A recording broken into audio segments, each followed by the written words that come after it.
Welcome to episode 107 of the High Volume Hiring Podcast. I am Stephen Rothberg. I am one of your two co-hosts, and I am excited for a couple reasons about today's episode. One is fellow Canadian, although he lives in a much better city than where I grew up in. He's in Vancouver. I grew up in Winnipeg, but please don't hold that against me. And the other reason is we got somebody here on the TA side, and they know more than those of us on the vendor side.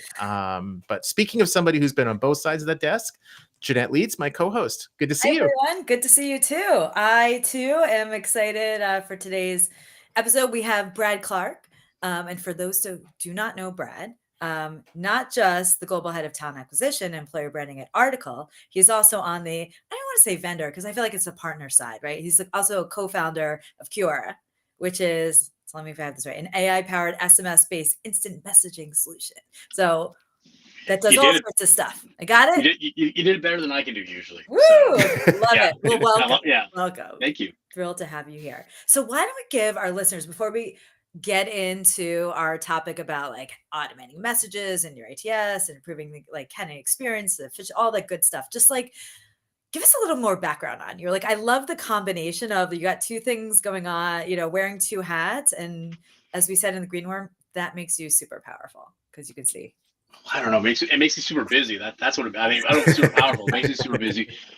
Yes. So, I mean, rewind back. I mean, I've been in the recruitment TA space for almost 20 years now. I started on the recruitment vendor side as well. So I've seen both sides. Later, then started a consulting firm. Worked for a bunch of like companies like Samsung and Boeing and Best Buy. A lot of fun stuff there. But then. I ended up co-founding Cure, which is called Rectex. It's SMS-powered platform. We just recently baked some AI into it. Now at this stage, I am more strategic advisor. My co-founder, Brian, runs the day-to-day, which is really exciting. Yeah. But that was really primarily driven because we just weren't happy with candidate communication. And we couldn't afford a tool we liked. We couldn't, they're too expensive or too complex. I'm like, we're not the only one facing this problem. So we ended up saying, hey, we're going to bootstrap some technology. We know the problem, we're in the space, and we're tired of other people trying to solve it for us. And so we've been doing that. So that is ongoing and running. But my day job is at Article. Article is primarily a direct-to-consumer furniture brand. We're headquartered here in Vancouver. We have head office in Vancouver, office in Vietnam, and then big, large distribution warehouses across the U.S. So Canadian-based company, but about 95% of our sales are in the U.S. And so my team is responsible for global hiring. So Vietnam, and then also all across North America, and a couple of remote people, which are Latin America, some other places as well. So it's fun wearing two hats. I mean, one is it's very product focused, but it's, again, more strategic advisory. And then my day-to-day is really running this team, which is, as a consumer brand, I'm so excited to talk today, is candidate messaging is super important because our candidates are also our customers. And with the deal of volume we have, I mean, we shut jobs down pretty quickly, but we're still having 20, 30,000 applicants per year. Imagine then equate that times the average cost of our product. That's actually a big impact to sales if it goes sideways. Go sideways. Yeah, you got it. Yeah, absolutely. So we wanted to dig. This is going to be an ATS heavy conversation. Love it. Which is not a four-letter word. Let's be clear. Right, exactly. So one of the things that you just touched on, Brad, was the shutting the recs down pretty quickly. And I see, and I think anybody who's on LinkedIn or has these conversations at all, I see posting after posting after posting. Posted a job, got 2,000 applications. And now, if you're hiring 200 people, that's a good thing.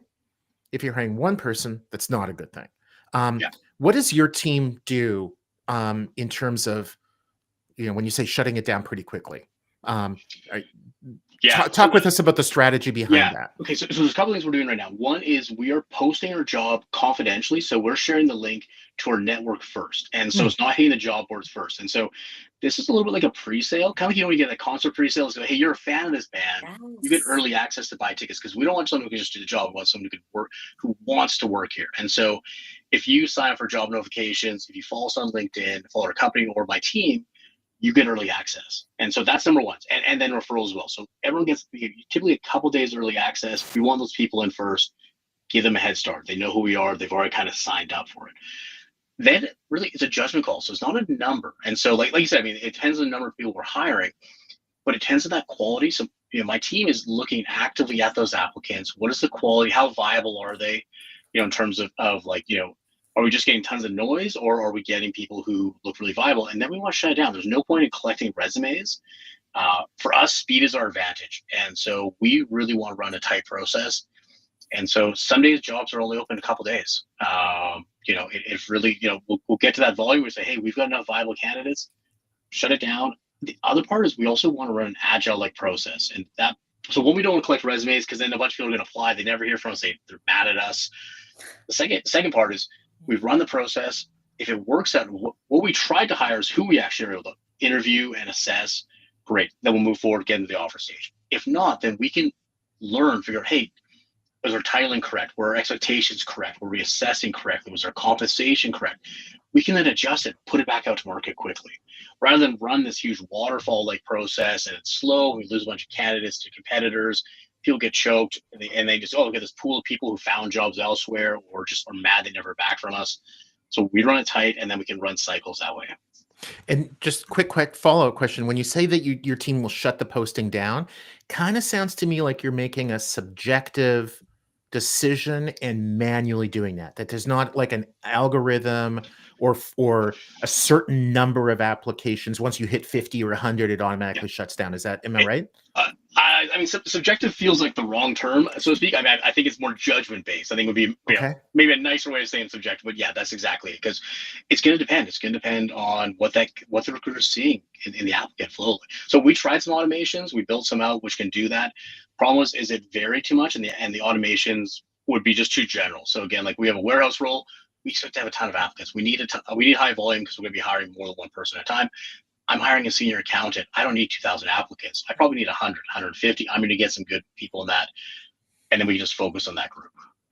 I love that. I'm going to go back to your pre-sale analogy. I'm a huge live music fan. So I'm like, ooh, and the idea around like taking consumer type of concepts, right, and putting this into this experience. I know that you're doing some interesting things around local and then non-local applicants, which I would imagine, again, I'm going on this concert thing where I'm like, okay, I'm traveling somewhere, or I'm going to have a different process to like see a concert when I go to Vegas or something, or Nashville versus here in New York. So maybe you could talk a little bit about that from again, that standpoint. Yeah, I mean, well, on the local, non-local, so we really invested a lot in automations.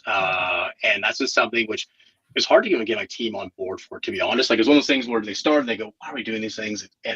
But they snowball and they build a lot of impact. And so we now have, if we are open to local and non-local candidates, because some jobs we're not, it doesn't make sense. We know there's enough local. We're not, it's just not reality.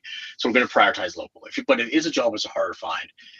You'll then automatically get moved to a different stage, which then an automatic message will come out and ask you some specific questions because in our situation, Vancouver's really expensive to live in. Yeah. It's not a huge town, so there's not a ton of opportunity. And so a lot of people will say, oh yeah, I'd love to move to Vancouver. It's beautiful there. I love the mountains, the beach, and all these great things. And then they go, oh wow, I didn't realize what a house would cost me, my mortgage or my rent would be, and I didn't realize all these other things. And then they get cold feet. And so we want to understand what is the interest up front. So automatically, if someone's non-local, they get moved to a different stage in the ATS. They automatically get these information where we ask them some probing questions, like what's driving your decision beyond this job to be here? Is there something where they say, hey, I actually grew up here. I've got family here. I'm highly invested in me coming to Vancouver regardless of this job. And I've done the research, and they can kind of prove that. It's like, okay, great. That helps in the vetting versus someone who's, hey, I just automatically sent out 100 applications. And especially if AI apply bots, that's a real problem. So like if they're actually taking the time to reply and answer, that's showing some interest versus just I sent my AI apply bot and it just spammed everywhere. And so I didn't even realize where it's located. Yeah. I'd love giving the candidate the opportunity to come to you and dispel some misconceptions that a reasonable recruiter might have, right? Like you said, the geographic location, we see that all the time at College Recruiter because a candidate might grow up in New York, where Jeanette is, might go to school here in Minneapolis, where I'm at, but their girlfriend is from St. Louis and they want to live in St. Louis after graduation. Sure. Where are they? Like, so an employer in St. Louis is going to look at that and say, well, they're in Minneapolis, and maybe they'll notice that they grew up in New York. They've got no ties to St. Louis. They're not here, rejected. Yeah, no ties on paper. Well, there is a huge tie. Right. Yeah, exactly. And so I get the fact in a high volume environment, if you're hiring, 200 people to start on Monday in your warehouse, you don't have time to go through that. But if it's more of an evergreen even type of a situation, I think that's great. Now, before we jumped on, we were also talking about different messaging at different points in the application process. What I've seen anecdotally from a lot of employers is either no messaging at all, we're not even going to acknowledge your receipt, or it's kind of like, we got your application, we'll talk to you if we wish to talk to you. And then maybe also when they're rejected, but a lot of times not even when they're rejected. And it's kind of sounded to me like you have different messaging for different candidates depending upon when they dropped out or when your team essentially chose for them to drop out. So you talk to us about those. Yeah, so cut me off because this stuff I love geeking out. So if I go too far on this, please give We me love the, this give me the Yeah. You're it's going to be a challenge for you to out geek me, but let's Okay, give it a all try. right. So it starts. I mean, we actually have custom messaging for like even your application received. And so if you apply to a job in Vietnam, the messaging we send you is going to be different in Vietnam than it is if you are in North America or as if you're a high volume Wurzel. And so reason is we want to set expectations right up front. And so if you're applying to high volume, we will let you know, hey, by the way, you're competing against hundreds of other people for your job. So we're setting those expectations. It's highly competitive. If this is like an HQ-based job, we're going to talk about things like what are AI usages. And so for candidate behaviors around AI, because we're setting expectations saying, hey, this is part of the process. We understand AI is now part of how you apply, how you prepare for interviews, how you interview. But like, here's what we expect. And if you don't follow these rules, you're going to get kicked out. And here's how we use AI. So there's different things. So right from the actual application stage, that the other big one there is, so like when we segment it. So we segment based on, it could be type of job, could be location, other different segments. We have probably about over 100 automations we've built in, which automatically will reject about 20% of our applicants. Okay. Now the issue for this is most people step in automation and they say what you do. They say a generic, hey, thanks for applying, no information. And so it kind of goes, okay, why did I get rejected? What's the problem here? And so these automations, the recruiter will select which automations they use based on the job, based on what they're looking to do. And so it's basically just saying you're not viable for this job. And so I'm hiring a packaging engineer. They need to have an engineering degree. You don't have an engineering degree. In automation, you select, no, I don't have an engineering degree. You're going to get an automated email, which will then say, hey, Stephen, thanks for applying. However, we need someone with an engineering degree. If when you applied, this was a mistake and you actually did have an engineering degree, but you just selected the wrong button, please reapply. Otherwise, keep in contact, look for other jobs which are more suitable. And so it's timely. So that automation will we typically send them around 2 hours after, just in case, give a bit of a buffer. And so you're not going to the black hole. And you're also understanding specifics of why you got rejected. So you go, oh, okay, I didn't get that job because I didn't have an engineering degree. That makes sense. Or I didn't get that job because whatever the different criteria is, and it's, you might not agree with the decision, but at least you know the decision. And so there's a specific thing. So there's all these automations when they all have custom emails built into that rejection. So there's that piece of it. Then there's also the manual side where my team's going through and making decisions and saying, hey, who's the most viable candidate? What does that look like? And then we've got a host of different, and then they can select and say, hey, this is a rejection because you don't have enough warehouse experience. We got a ton of people with more warehouse experience. Not saying you don't meet the minimum threshold, because a lot of people meet the minimum, right? But we have people who are better. And that's tough. And that's tough to hear. And people go, why did I get it? I hit all the criteria. You say, you did, but you're competing. And you're applying against hundreds of other people. Like we're literally hiring, it's like 0.2% of our applicants are the number we hire. And it's not a flex. I mean, I wish it was actually a higher amount, which more people self-select out, but you're competing. And so that way at least you understand, hey, I know I had the basics, but other people were better. I may not be happy about that decision, but at least I know. And so that's where we're really using these custom emails is, and again, it took a lot of time to build these up, but for us, again, consumer brand, it's so important that at least people understand the why. You don't have to agree with it, but at least you understand put some thought into this. It wasn't some strange mythical ATS robot that rejected you, which I know there's a million LinkedIn posts that these things don't really exist, but a human made a decision and and now you know.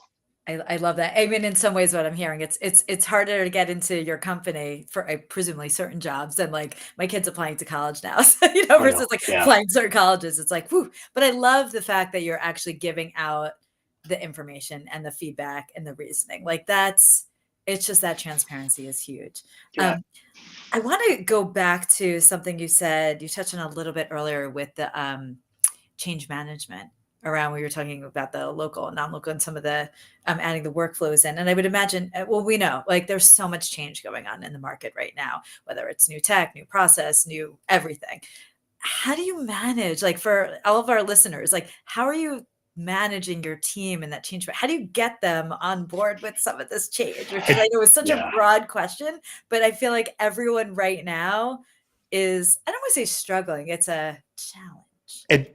And we're out of just about a time. So like, see if you can hit in like 15 seconds. 15 seconds. Sorry, I had to ask it. Build a playbook and document everything. And so everything documented, you have a playbook, which then lists, you can go there, there's one source, and then you can go document every change, do version control so you can experiment, you can rewind change, and think of change like a one-way decision or two-way decisions. Two-way decisions, make it quick, learn from it, you can always try to take it back. One-way decisions, make as late as possible and includes many people as possible. So one-way decisions and two-way decisions, super important. Start thinking those ways and document everything. Build a playbook with version control. I love it. I love it. That is like the perfect way to end.